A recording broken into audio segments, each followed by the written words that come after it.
Bonsoir à tous, j'espère que vous allez tous très bien. On se retrouve pour la dernière vidéo de cette journée.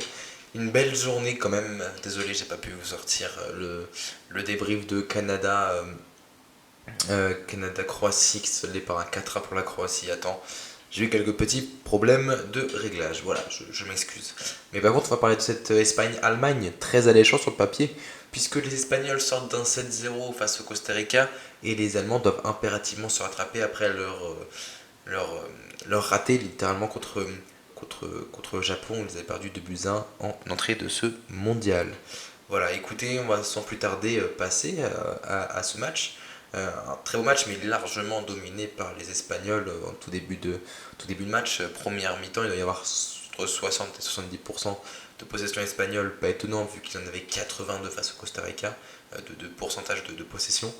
Et donc, forcément, avec le ballon, eux, ils arrivent à créer avec les trois milieux que sont Olmo, Pedri et Gavi.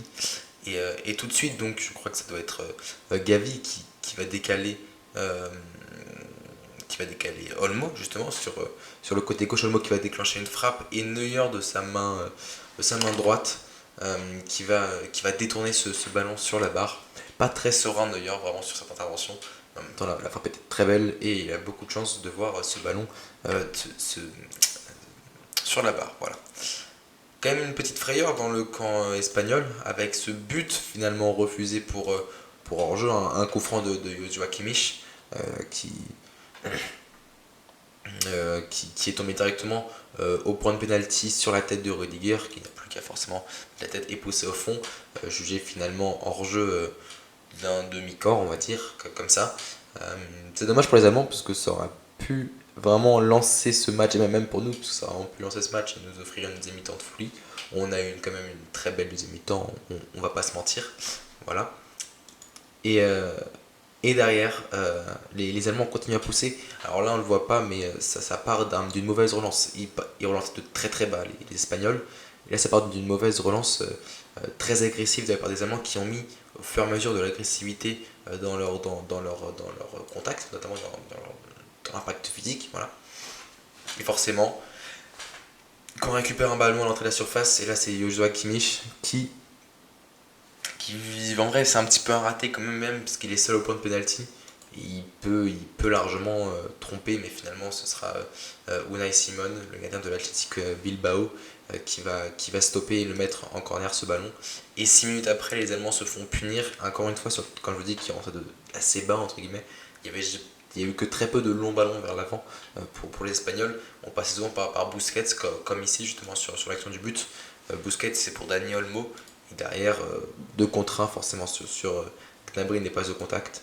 Et décalage pour Jordi Alba qui en une touche ou deux touches.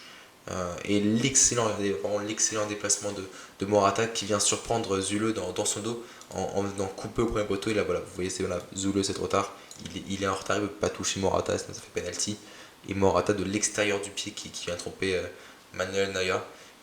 Voilà, donc c'est vraiment très très bien fait de la part euh, de, de Morata qui marque un nouveau but en sélection. Et les Allemands, ouais, ils ont galéré quand même, hein. Ils ont eu des grosses occasions, les Allemands, en fin de match. C'est dommage, ils peuvent en mettre en vrai, ils peuvent gagner ce match, les Allemands, sur un petit peu plus de réalisme.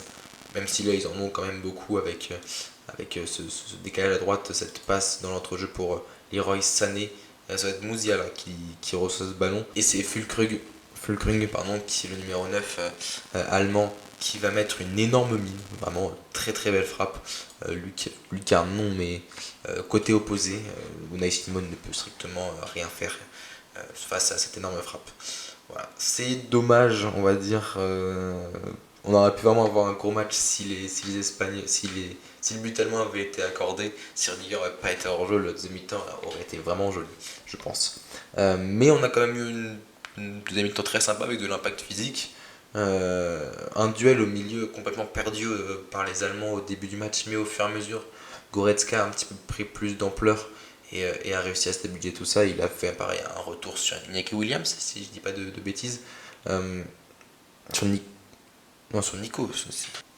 Pas sur Iñaki Nico Williams, parce que Iñaki son frère qui joue pour le Ghana. Mais voilà, c'est un vrai beau match quand même. bon, plutôt beau match, je trouve très plaisant à voir. Et puis j'ai hâte quand même de voir cette année, parce que tout est encore possible du coup, puisque l'Allemagne est à 1 point, le Japon est à 3 points, les Espagnols sont à 5 points quasiment sûrs d'être qualifiés, et le Costa Rica donc est à 3 points également. Donc tout est possible pour ce.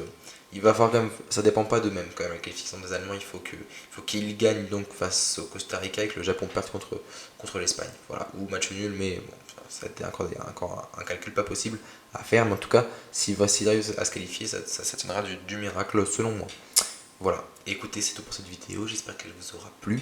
Mes réseaux sont en description, n'hésitez pas à vous abonner à cette chaîne, on est presque 400 sur cette chaîne en à peine 4 mois, ça me touche vraiment beaucoup. Merci beaucoup pour votre soutien. C'était Marc, je vous dis à très vite. Ciao.